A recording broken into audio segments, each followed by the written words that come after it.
안녕하세요. 오늘도 사연살롱을 찾아주셔서 감사합니다. 저는 50대 초반의 여성입니다. 늘 힘들기만 했던 제 인생에 5년 전 기적이 찾아왔던 이야기를 해보려고 해요. 저는 보육원에서 자라 늘 가족이 있는 사람들을 부러워했어요. 그래서 꼭 좋은 사람을 만나 가정을 이루는 게 꿈이었죠. 고등학교를 졸업하고 보육원을 나오면서 어느 작은 회사에 취직을 하게 됐어요. 공장에서 일을 하고 옆에 있는 기숙사에서 지낼 수 있는 곳이었어요. 열심히 돈을 모아서 혼자 자취할 날만 꿈꿨어요.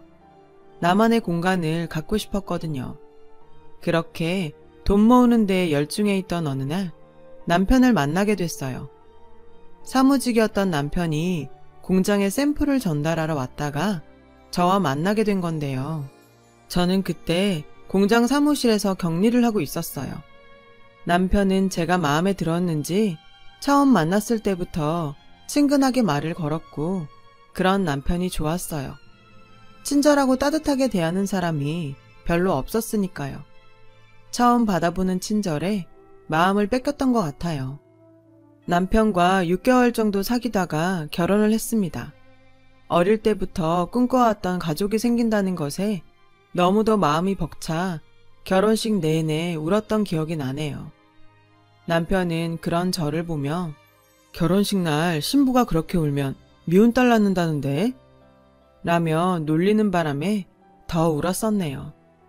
시어머니는 말이 없고 무뚝뚝해 보이셨지만 고아인 저를 받아주신 것만도 감사해서 처음 뵀던 날 큰 절까지 올렸었죠.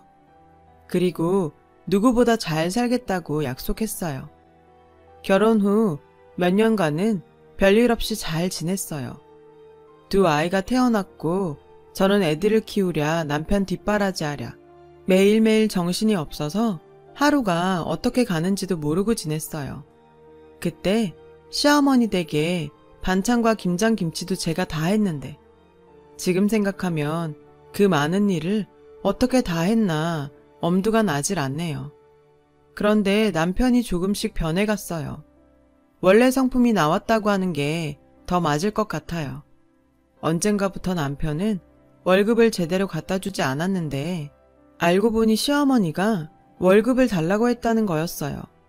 제가 남편한테 어머님이 당신 월급 달라고 하셨다며 그래도 우리가 쓸 건 남기고 드려야지 그렇게 다 갖다 드리면 애들은 어떡해 우리 생활비는 어쩌고 지금 당장 내일 장볼 돈도 없는데 미리 말을 해주던가 라고 하자 남편은 버럭 화를 내며 아니 그동안 내가 갖다 준 돈 다 어쩌고 내일 장볼 돈도 없다고 그래? 그렇게 돈을 물쓰듯 낭비하니까 엄마가 돈을 달라고 하셨지. 당신 진짜 어쩌려고 돈 관리를 그따위로 하는 거야. 라는 거였어요. 저는 너무 황당하고 어이가 없어서 당신이 갖다 준 돈이 얼마나 된다고 그렇게 말해? 우리 생활비하고 적금 붓고 나면 빠듯해서 남는 것도 없어.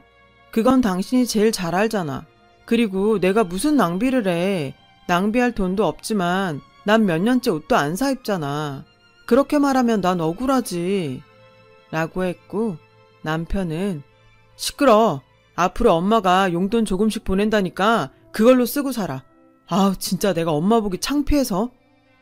라고 소리를 지르고는 집을 나가더군요.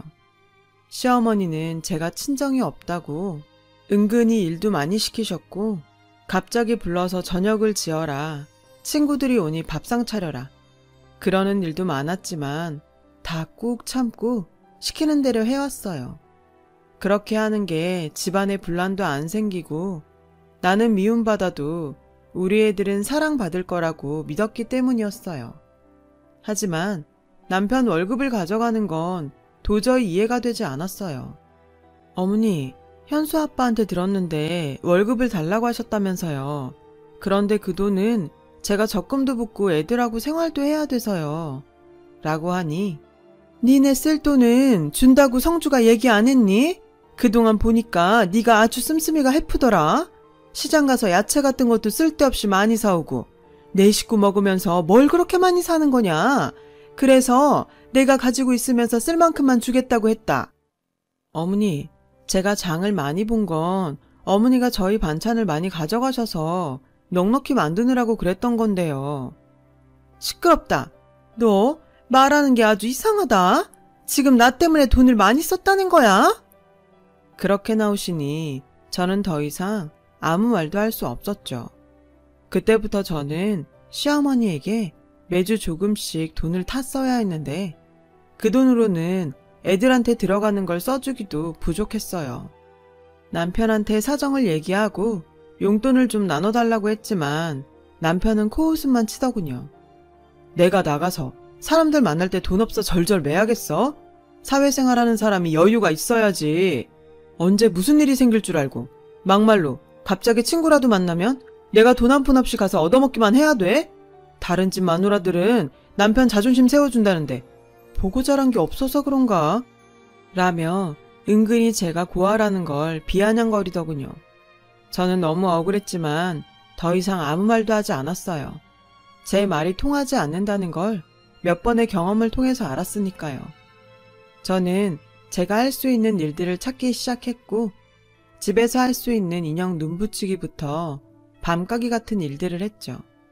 손도 많이 가고 힘이 드는 거에 비해 돈은 조금이었지만 그나마 집에서 애들을 보며 할 수 있는 일이었어요. 사정이 이런데도 시어머니는 주는 돈을 더 줄이더군요. 요새 돈 좀 번다며 그럼 더 안 줘도 되지? 라며 조금씩 줄이더니 어느 날부터인가는 돈을 한 푼도 보내지 않았어요. 어머니, 이번 주 돈은 언제 보내주세요? 원래 어제 주셨는데 라고 하자 네가 버는 돈으로 충분히 쓰고 살겠더만 꼭 내 아들이 번 걸 그렇게 가져다 쓰려고 드니? 너도 좀 염치가 있어봐라. 다른 집 며느리들은 직장도 좋은 데 다녀서 집에 이모들 두고 시댁에도 돈 펑펑 쓴다는데 너는 어째 타갈 생각만 하니? 라며 오히려 핀잔을 하면서 내가 무슨 번듯한 사돈집이 있어서 어디다 자랑을 할 수 있기를 한가? 그렇다고 며느리 직업이 빵빵해서 덕을 볼 수 있기를 한가? 아휴, 정말 내 팔자야. 라고 들으라는 듯 신세한탄을 하시더군요. 저는 어머니한테 돈 만든 걸 포기해야 했어요. 그리고 애들을 어린이집에 두고 다닐 수 있는 일을 찾았고 보험 설계사를 시작하게 되었죠. 남편은 점점 집에도 잘 안 들어왔고 늦게 들어오는 날도 술에 취해 있을 때가 많았어요. 알고 보니 남편은 원래 도박에 빠져 있었더라고요. 그래서 한번 결혼을 했다가 한 달도 안 돼서 파혼을 했었다더군요. 나중에 공장에서 예전에 일하던 아줌마를 통해 듣게 됐죠. 하지만 저에게는 이미 남편 사이에 아들도 있었고 결혼 생활은 돌이킬 수 없는 노릇이었어요. 가족 없이 자란 저는 아이들도 그렇게 키우기 싫었어요. 그래서 그저 나만 참으면 된다는 마음으로 보험 일을 하면서 악착같이 아이들을 키웠어요. 다행히 아이들은 제 말이라면 자다가도 깨서 들을 만큼 착하게 잘 자라서 초등학교에서 공부도 곧잘 했어요. 그러던 어느 날 정말 저한테는 서러운 일이 터지고 말았죠. 저와 큰 아들 현수가 생일이 같아서 둘의 생일 기념으로 잡채를 만들고 아이들이 좋아하는 치킨을 만들어주려고 양념을 다 묻혀서 냉장고에 넣어두었는데 저녁에 집에 오니 아무것도 없는 게 아니겠어요. 딸아이 말로는 오후에 할머니가 와서 가져갔다는데 정말 기도 안 차더군요. 세상에 어느 할머니가 손주 생일날 선물은 못 줄 망정 생일 파티 음식을 가져가나요. 저는 우라통이 터져서 그 길로 시댁으로 쫓아갔어요. 어머니, 오늘 냉장고에 넣어둔 거요. 저랑 현수 생일이라서 만들어 놓은 거예요. 그걸 그냥 가져가시면 어떡해요. 그리고 제 생일은 그렇다 쳐도 어떻게 현수 생일인데 이러실 수가 있어요. 손자 생일인데요. 기억은 하셨어요? 라며 울분을 토하자 야, 이게 진짜 못 배웠다 이렇게 싸가지가 없어서야? 네가 지금 시애미한테 하는 태도가 이게 뭐냐? 뭐? 생일? 그래, 너 말 잘했다. 너는 내 생일이라고 언제 뭐 그렇게 특별한 거 해준 적 있니? 내가 네 아들 생일 기억 못한 것만 서운해. 네가 그렇게 손자 생일이 어쩌고 하니 기왕 말 나온 김에 나도 하자. 나는 어쩌다가 천혜구아를 며느리로 들이게 돼서 아주 어디 가서 쪽팔려서 말도 못 꺼내고 살았다.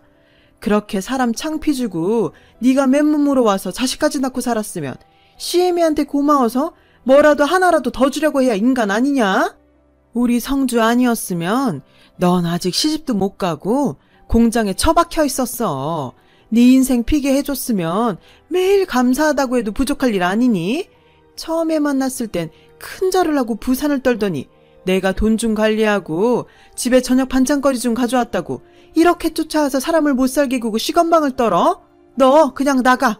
나도 너 더는 못 봐주겠어. 계속 이럴 거면 너 혼자 나가. 없어지라고. 저는 애들을 두고 나가라는 말에 시어머니가 저한테 퍼부은 막말은 그저 다 흘려듣고는 집으로 얼른 오기 바빴네요. 남편은 여지없이 집에 들어오지 않았고 새벽 동틀 무렵 제가 출근을 하려고 일어날 때야 술에 취해 들어와서 씻지도 않고 잠이 들었어요. 정말 모든 걸 놔버리고 도망가 버릴까 하는 생각이 굴뚝 같았죠. 하지만 애들한테 부모 없는 삶을 물려주고 싶지 않아 참았어요.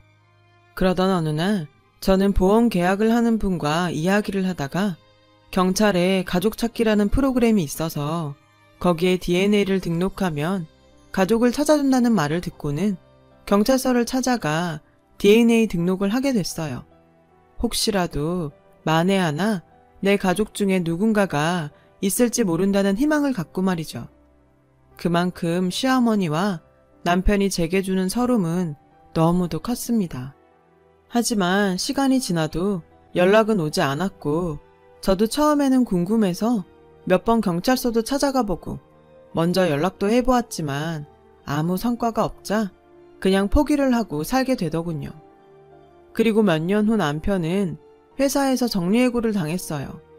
전화로 딸아이에게 아빠가 정리해고 됐다며 집에 있다는 이야기를 듣고 서둘러서 들어가 보니 시어머니가 계시더군요. 저는 얼른 애들을 학원에 보냈어요. 시어머니나 남편이나 표정이 심상치 않았으니까요. 아니나 다를까 시어머니는 이제 매달 성주가 주던 월급은 네가 줘야겠다. 네가 요새는 애들 아빠보다 잘 번다는 것 같은데 난 그냥 성주가 주던 만큼만 줘도 된다. 라고 당당하게 요구하더군요. 어머니, 저는 지금 이 돈 못 드려요.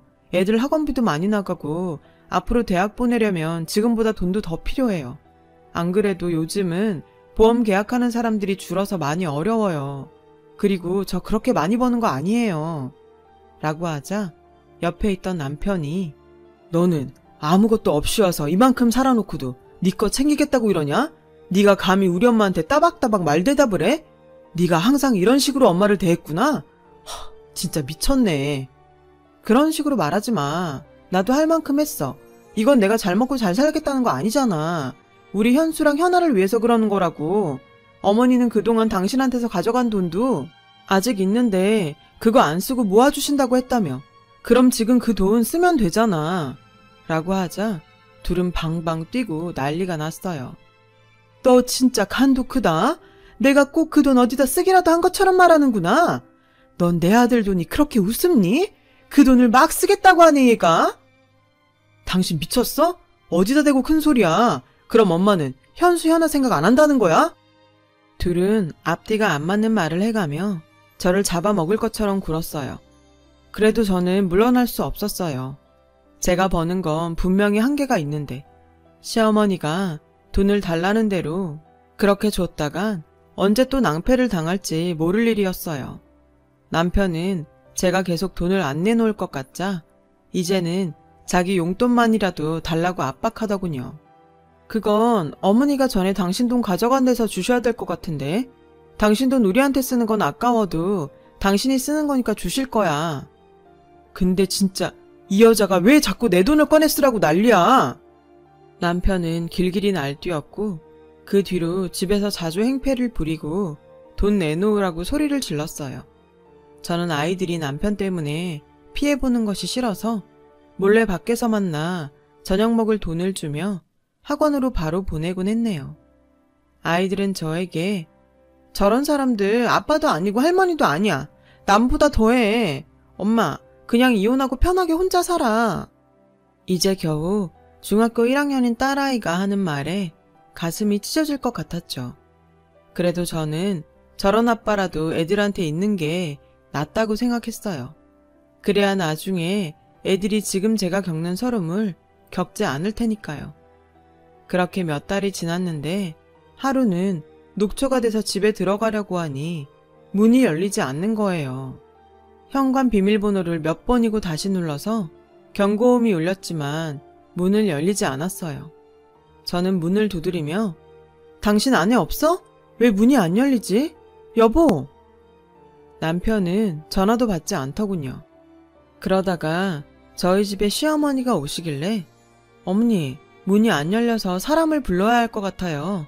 했더니 문을 열고 들어가 잠궈버리더군요. 그리고는 저한테 전화를 걸어서 네가 돈을 못 주겠다면 우리도 가만히 있을 수 없다. 우리 집에 하나 도움 안 되는 며느리 이젠 필요 없다고. 라며 나가라고 하셨고 저는 여보, 어머니 말씀이 진짜야? 맞아?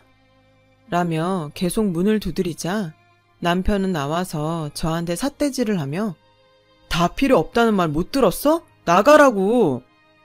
학원에서 밤늦게 온 아이들은 이 사실을 알고 울고불고 난리가 났지만 시어머니는 오히려 니들이 그러면 엄마만 더 힘들게 될 줄 알아. 현수 너 함부로 까불고 엄마 찾겠다고 나서면 가만 안 둘 거야.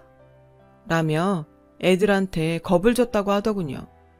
저는 결국 급하게 혼자서 잠만 잘 수 있는 원룸을 구했고 더 악착같이 돈을 모아야 하겠다는 생각에 야식업체 설거지까지 했네요.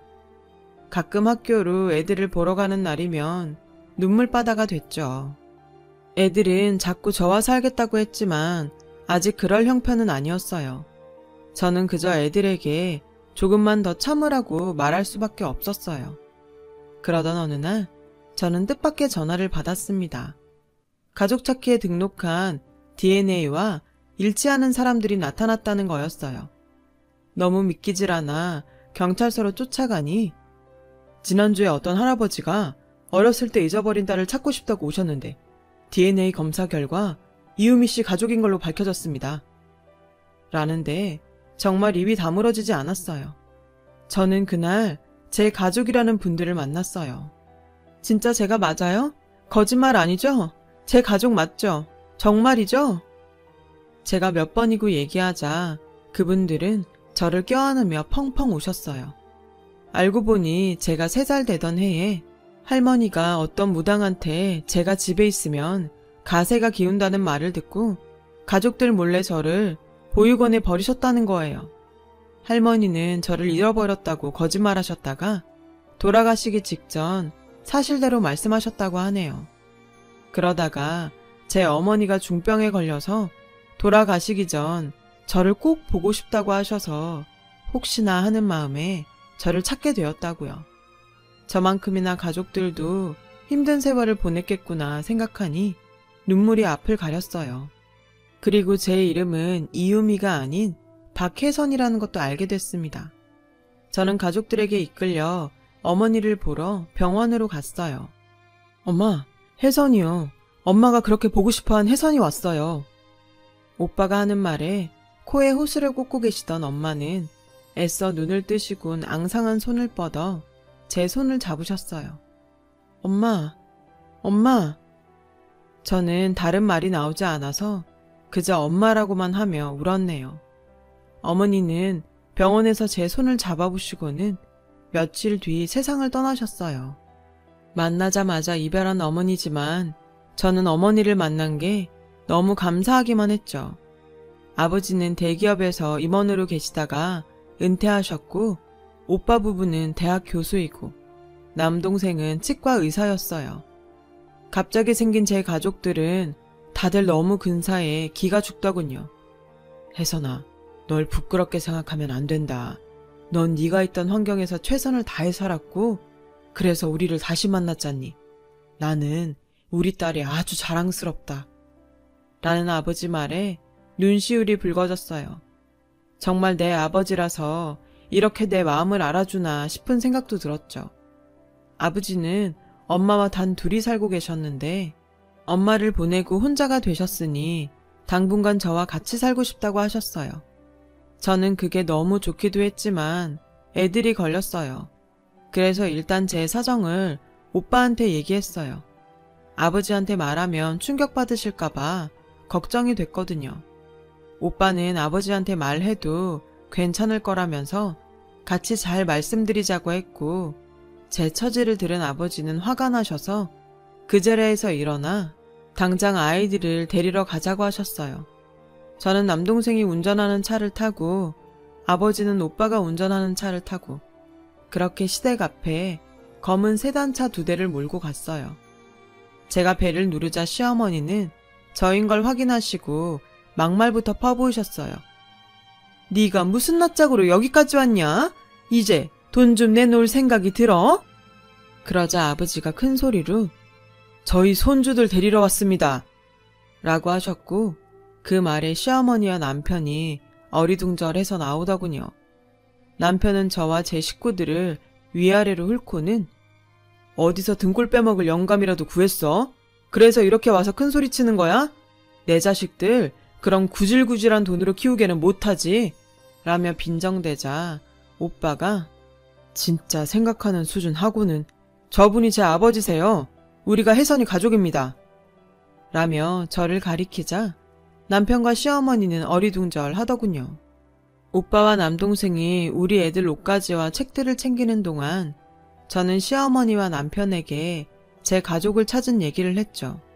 제 얘기를 들은 2사람은 얼굴이 하얗게 질려서 아버지를 보다가 점점 고개를 숙이더군요. 아버지는 돈 때문에 항상 걱정이 많으신 것 같으니 이제 제 손주들은 제가 챙기겠습니다. 그동안 제 딸한테 하신 것에 대해서는 차차 어떻게 할지 변호사와 상의할 거고요. 라고 하셨고 변호사 소리를 들은 시어머니와 남편은 표정이 구겨졌어요. 오빠와 남동생이 애들 짐을 다 챙겨 나오자 시어머니는 다급하게 저를 붙잡고 얘, 우리 얘기 좀 하자. 그래도 너 갈 데 없을 때 우리가 받아줘서 여태까지 살았잖아. 아버님 오해 안 하시게 말씀 좀 잘 드리고 하는데 오빠가 시어머니 손을 탁 치며 남의 동생 함부로 잡지 마시죠. 그리고 받아줘요. 어디서 그런 말씀을 하시죠? 제 동생이 결혼을 했지 이 집에 일하러 들어온 일꾼입니까? 사람이 힘없다고 막대하고 그러는 거 아닙니다. 라며 차갑게 말하자 시어머니는 절절 매기 시작했어요. 예, 내가 정말 큰 실수를 했다. 정말 미안하다. 내가 잘못했어. 여보, 내가 미안해. 당신이 돈 안 준다니까 그만 욱해서. 정말 내가 바보 같았어. 미안해. 저는 너무 기가 막혀서 돈을 안 준다고 해서?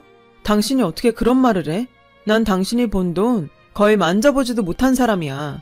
그런데 내가 아이들하고 먹고 살겠다고 한 돈을 안 준다고 사람을 그렇게 내쫓아? 그것도 일하고 들어오는 사람을? 나 이혼 소송할 거니까 그렇게 알고 있어. 저는 애들을 데리러 학교로 갔고 갑자기 외할아버지와 외삼촌이 생긴 아이들은 어안이 벙벙했지만 곧 너무 기뻐하며 좋아해줬어요. 그리고 시어머니와 남편은 몇 번이고 제게 연락을 하고 찾아오기도 했지만 만나지 않았어요. 한 번은 제가 오빠 부부와 백화점에 갔는데 어떻게 알고 시어머니가 저희를 쫓아오신 거예요. 그래서 오빠가 무슨 얘기할 건지 드러나 보겠다며 같이 백화점 커피숍으로 들어갔죠.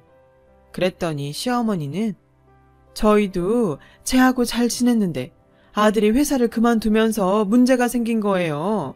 용돈을 안 주겠다고 하니 불화가 좀 있었고 저도 남들 다 받는 폐물이니 예단 못 받고 며느리 맞았는데 제 입장은 생각 안 하시고 무조건 안 좋게 보시니 억울하네요. 라며 눈물을 찍어내는 거였어요. 그러자 오빠는 좋습니다. 그 용돈이란 거에 폐물 예단해드리고 저희도 가정폭력과 협박으로 아드님 사돈분 정식으로 고소하겠습니다. 라고 하니 시어머니는 아니 그러시면 얘기가 틀려지죠. 라며 언성을 높이려는데 오빠는 다 들리게 큰 소리로 지금 혜선이 이혼 변호사 만나고 있는데 애들 증언이 굉장하더군요. 하루가 멀다 하고 술 마시고 도박하고 집에 안 들어오는 아버지에 집에 있는 애들 간식까지 쓸어가고 돈 한 푼 안 보태면서 엄마를 부려먹는 할머니. 이 정도면 이혼 사유로 차고 넘친답니다. 그리고 집 현관 번호까지 바꾸고 못 들어오게 해서 1년 가까이 밖에서 살게 했죠. 이런 것도 다 죄가 될 수 있고 위자료 받아낼 수 있다고 하던데 저희는 그대로 다 진행할 겁니다. 그러니까 그렇게 알고 계세요. 억울하다는 시어머니 말에 기가 차서 저도 한마디 했어요. 어머님 집에는 최신형 에어컨에 제일 큰 냉장고까지 있고 부엌도 최신식으로 다 뜯어 고치셨던데요. 우리 애들 낡은 에어컨 안 돌아가서 더워서 힘들어할 때 언제 한번 들여다보기라도 하셨어요? 어떻게 이렇게 뻔뻔하세요? 이제 와서 제가 친정이 생기니까 이런 식으로 돌변하시다니 정말 너무 유치하고 우습네요. 그 미안하다는 말도 못 믿겠으니까 나중에 법정에서 만나죠. 라며 소리 질렀고 시어머니는 주변에서 다 쳐다보자 얼굴을 숙이고 서둘러 나갔네요. 저는 아버지가 잘 아시는 변호사분 소개로 좋은 이혼 변호사를 만나서 소송에 승소를 하고 위자료도 받고 정신적 피해 보상도 받았어요. 지금은 아이들도 다 대학 가고 저는 인생 처음으로 매일 편안한 생활을 하고 있어요. 이런 든든한 가족들이 있다는 게 살아가면서 이렇게나 힘이 된다는 걸 몰랐어요. 가지고 있을 땐 모른다고 하던데요. 많은 분들께서 가족이라는 존재가 원래 있었기 때문에 너무도 당연한 거라 소중함을 저만큼은 못 느끼실지도 모르겠어요. 오늘은 더 따뜻한 마음으로 가족들 한 번 더 생각해 보시는 건 어떨까요? 저 같은 사람도 웃을 날이 오니 사연 들으시는 분들에게도 좋은 일들 생기셨으면 좋겠다는 마음으로 이 이야기를 하게 됐습니다. 그럼 다들 행복하세요. 들어주셔서 감사합니다. 여러분, 사연 댓글에 응원과 현명한 조언 부탁드려요. 좋아요와 구독은 저에게 큰 힘이 됩니다. 오늘도 좋은 일 가득하세요.